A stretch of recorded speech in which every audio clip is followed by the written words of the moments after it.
नमस्कार मित्रों। मित्रों, इन दिनों में ये जब भी कृष्ण जन्माष्टमी नज़दीक आती है तो उस वक्त न केवल ब्रज में बल्कि देश भर के जो कृष्ण मंदिर हैं सब में एक अलग किस्म की एक उमंग और उत्साह का जो माहौल है, जो वातावरण है, वो देखा जाता है। और सब जगह तैयारियां होती हैं, हर जगह पर झांकियां भी निकाली जाती हैं और कृष्ण के अलग अलग रूपों को जीवंत रूप में प्रस्तुत करने का प्रयास हर कृष्ण भक्त करता है। और ये सिर्फ ये नहीं कि ये परंपरा जो है वो ब्रिज तक सीमित है, ब्रिज के बाहर भी जितने भी कृष्ण मंदिर हैं, चाहे द्वारिका के मंदिर हैं, द्वारिका के मंदिरों में उनका विशेष महत्व है। और मथुरा में तो उनकी जन्मभूमि मानी जाती है, तो ये स्वाभाविक रूप से सारा का सारा पूरा वातावरण, पूरा का पूरा जो पर्यावरण है वो कृष्णमय हो जाता है और ये चीज़ हमारे सामने आती है। मित्रों, इसमें प्रसंगों की जो व्याख्या है वो सबसे बड़ी बात है। हम सिर्फ कृष्ण को महान या कृष्ण को महानायक इतना कहकर अगर हम संतोष करना चाहेंगे तो बात नहीं बनेगी।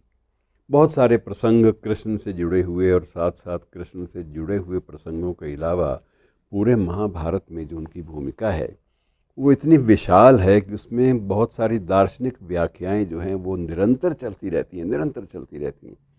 अभी तक अंतिम रूप से हम ये कहें कि किसी ने अंतिम व्याख्या कर दी हो और उसके बाद कुछ और शेष न बचा हो, ऐसा कभी नहीं हुआ। गीता की जो भी व्याख्या हुई है, चाहे लोकमान्य तिलक ने गीता रहस्य के रूप में की या विनोबा भावे ने की या अपने इस पर जो वक्तव्य हैं वो महात्मा गांधी की ओर से भी आए, और उससे पहले अनेक विद्वानों ने इसके बारे में निर्णय भी दिए और निष्कर्ष भी दिए। लेकिन मोटी सी बात यह है कि गीता में अभी भी बहुत कुछ ऐसा रह जाता है जिसे कहा जाना शेष है। और इस विषय में जो बिल्कुल थोड़ा सा लीक से हटके जो बातें की वो ओशो ने की। ओशो ने भी कृष्ण को बिल्कुल एक अलग रूप में प्रस्तुत किया, केवल एक श्रद्धालु के रूप में नहीं बल्कि एक विचारक के रूप में भी उन्होंने इसको जिया, भोगा और उसको बयान किया। मित्रों, बहुत सारे प्रसंग हैं, इन्हीं प्रसंगों में हम जिक्र करते रहेंगे। एक प्रसंग आज कर लेते हैं, वो है कृष्ण और कर्ण के संवाद का। बड़ा रुचिकर है ये मामला। ये तो अब दोनों में एक संवाद होता है जब कृष्ण उसके पास जाते हैं, घायल कर्ण के पास युद्ध भूमि में। तो कर्ण कहता है कि मेरा दोष क्या है कृष्ण, आप बताओ। मेरी माँ ने मुझे जन्म दिया, ये मेरी गलती नहीं थी।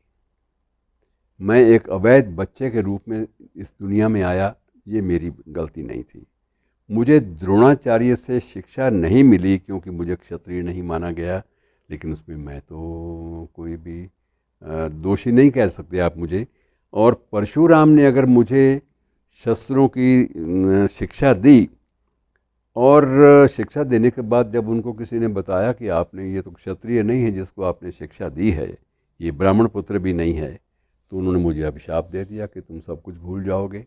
और जब उन्हें ये बताया गया कि मैं क्षत्रिय ना होते हुए मैं क्षत्रिय कुंती का बेटा हूँ, तो उन्होंने उस अभिशाप को वापस तो लिया नहीं जा सकता, उन्होंने उसमें थोड़ा संशोधन कर दिया कि तुम सिर्फ तब भूलोगे जब तुम्हें चीज़ें याद रहनी चाहिए, वैसे तुम कुछ भी नहीं भूलोगे। मैं इसमें इतनी से संशोधन कर सकता हूँ कि ये सारी चीज़ें तुम्हारे सामने आएँ। और उसके बाद कहता है कि मेरे तीर से एक गाय जो है वो गलती से उसको तीर लग गया, लेकिन मेरा निशाना गाय पर नहीं था, लेकिन उसके मालिक ने मुझे भी शाप दे दिया। शाप मुझे ही मिला उन चीज़ों के लिए भी जो अपराध मैंने नहीं किए थे या जो मैंने जानबूझकर नहीं किए थे, जिनके लिए मैं दोषी नहीं था एक सीधे रूप में, प्रत्यक्ष रूप में। और द्रौपदी के स्वयंवर में मुझे अपमानित किया। द्रौपदी ने यहाँ तक मुझे कहा कि ये तो, इसे तो अधिकार नहीं है स्वयंवर में भाग लेने का, क्योंकि ये तो सूत पुत्र है और ये क्षत्रिय नहीं है, तो सिर्फ क्षत्रियों को बुलाया गया है। तो मेरा अपमान भरी सभा में द्रौपदी ने किया था। और उसके बाद कुंती ने भी आखिर अपने बेटों को बचाने के लिए मुझे सच्चाई बताई, और सच्चाई बताकर भी मुझसे ये वचन ले लिया कि मैं किसी भी प्रकार से उसके बेटों के वध में सीधे रूप में शामिल ना हूँ। तो कृष्ण बताओ मैं कहाँ दोषी हूँ? मैंने जो इतना दारुण दुख भोगा और मुझे आश्रय मिला तो दुर्योधन से मिला, और दुर्योधन ने जो मुझे मेरी मान सम्मान की प्रतिष्ठा की, तो क्या ये मेरा दायित्व या मेरा कर्तव्य नहीं था कि उस व्यक्ति ने जिसने मुझे एक प्रतिष्ठा सामाजिक प्रदान की मैं उसके साथ दूँ? एक मोटी सी बात है जो कर्ण ने कृष्ण के सामने अपना जो भीतरी दुख था वो मोटे रूप में अपना बयान कर दिया। अब ये दिलचस्प है, कृष्ण ने उसके बाद जो उत्तर दिया वो और भी रुचिकर है। कृष्ण ने कहा, कर्ण तुम अपने दुखों को भूलते हो, अपने दुखों को याद रखते हो, लेकिन आपसे भी ज़्यादा दुखी लोग जो हैं उनमें मैं भी हूँ।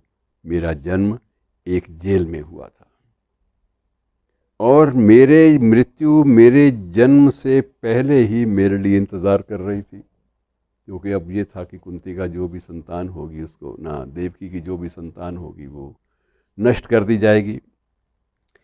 और उसके बाद जिस रात मेरा जन्म हुआ उसी रात मुझे जन्म देने वाले माँ बाप से अलग होना पड़ा। ये मेरी नियति देखो तो मैंने किस तरह से जीवन बिताया, और तुम लोग तो भाई बचपन से ही तलवारों से, रथों से, घोड़ों से, धनुष तीर, ये तुम्हारी ज़िंदगी का हिस्सा रहे करण। लेकिन मेरे जीवन में क्या था? गोबर, गायें और गौओं को चराना। सिवाय इसके मुझे और क्या मिला जो जीवन में, जो जिसे मैं कहूँ कि ये राजसी था या ये राजकीय था? तुम्हें तो फिर भी राजकीय सुख तो सारे मिले, मुझे तो कुछ नहीं मिला। और उसके बाद जब भी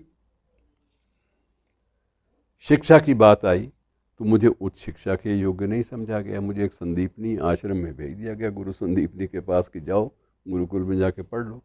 और वहाँ सामान्य लोग, सुदामा जैसे लोग भी थे, जो कि ये ठीक है, सुदामा का मैं सम्मान करता हूँ, मैंने सम्मान किया एक मित्र के नाते, लेकिन वो वर्ग एक ऐसा था जो विपन्न वर्गों के लिए गुरुकुल होते थे, मुझे उसमें प्रविष्ट कराया गया, क्योंकि मैं किसी राजकीय या राजवंश से नहीं माना गया। और उसके बाद 16 साल की उम्र थी मेरी जब मुझे गुरुकुल भेजा गया था, और उसके बाद मुझे पूरे अपने समुदाय को बचाने के लिए, जरासंध से बचाने के लिए मुझे सबको लेकर द्वारिका की ओर प्रस्थान करना पड़ा, और मुझे रणछोड़ कह दिया गया, मुझे रणछोड़ का नाम दे दिया गया। तो एक प्रकार से मुझे तो सारे जीवन में सिवाय इन चीज़ों के, इन अभिशापों के या अभिशप्त ज़िंदगी जीने के अलावा कुछ नहीं मिला, और मेरा कोई दोष नहीं था। और यदि दुर्योधन युद्ध जीतता तो कर्ण तुम्हें तो श्रेय मिल जाता, लेकिन धर्मराज ने युद्ध जीता, मुझे क्या मिला? मुझे तो कुछ नहीं मिला।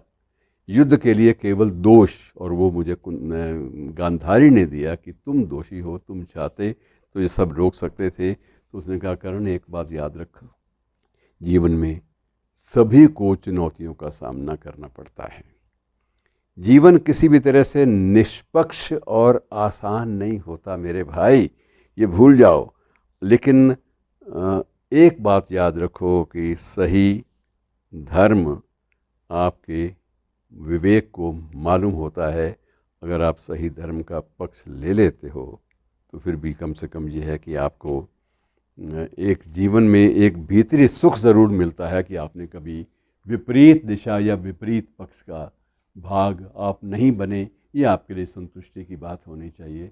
तो ये संवाद जो है मित्रों बहुत कुछ बड़े संदेश देता है, बहुत कुछ छिपा हुआ है। ऐसे कई संवादों की चर्चा हम आगे भी करेंगे। धन्यवाद।